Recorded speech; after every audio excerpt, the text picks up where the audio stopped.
بسم اللہ الرحمن الرحیم۔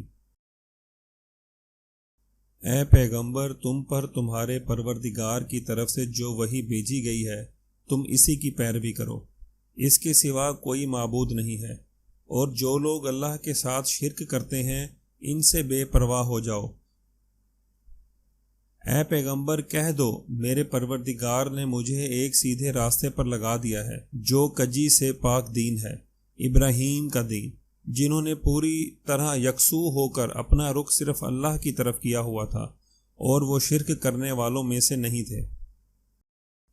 اس دن کو یاد رکھو جب ہم ان سب کو اکٹھا کریں گے، پھر جن لوگوں نے شرک کیا ہوگا ان سے پوچھیں گے کہ کہاں ہے تمہارے وہ معبود جن کے بارے میں تم یہ دعویٰ کرتے تھے کہ وہ خدائی میں اللہ کے شریک ہیں۔ پھر اے پیغمبر، ہم نے تم پر بھی وحی کے ذریعے یہ حکم نازل کیا ہے کہ تم ابراہیم کے دین کی پیروی کرو، جس نے اپنا رخ اللہ کی طرف کیا ہوا تھا، اور وہ ان لوگوں میں سے نہیں تھے جو اللہ کے ساتھ شرک کرتے ہیں۔ اے شرک کرنے والو، یقین رکھو کہ تم اور جن کی تم اللہ کو چھوڑ کر عبادت کرتے ہو وہ سب جہنم کا ایندھن ہے، تمہیں اسی جہنم میں جا اترنا ہے۔ بلا شبہ مومن ہوں یا یہودی، صابی ہوں یا نصرانی، اور مجوسی یا وہ جنہوں نے شرک اختیار کیا ہے، اللہ قیامت کے دن ان سب کے درمیان فیصلہ کرے گا۔ یقیناً اللہ ہر چیز کا گواہ ہے۔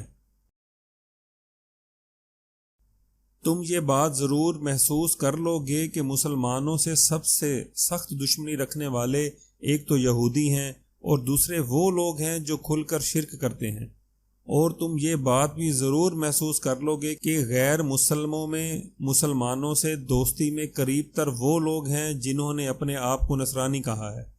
اس کی وجہ یہ ہے کہ ان میں بہت سے علم دوست عالم اور بہت سے تارک الدنیا درویش ہیں، نیز یہ وجہ بھی ہے کہ وہ تکبر نہیں کرتے۔ اللہ وہ ہے جس نے تمہیں پیدا کیا، پھر اس نے تمہیں رزق دیا، پھر وہ تمہیں موت دیتا ہے، پھر تمہیں زندہ کرے گا۔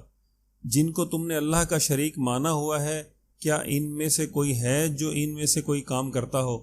پاک ہے وہ اور بہت بالا و برتر اس شرک سے جس کا ارتکاب یہ لوگ کرتے ہیں۔ اور ان لوگوں نے اللہ تعالیٰ کی قدر ہی نہیں پہچانی جیسا کہ اس کی قدر پہچاننے کا حق تھا، حالانکہ پوری کی پوری زمین قیامت کے دن اس کی مٹھی میں ہوگی، اور سارے کے سارے آسمان اس کے دائیں ہاتھ میں لپٹے ہوئے ہوں گے۔ وہ پاک ہے اور بہت بالا و برتر اس شرک سے جس کا ارتکاب یہ لوگ کر رہے ہیں۔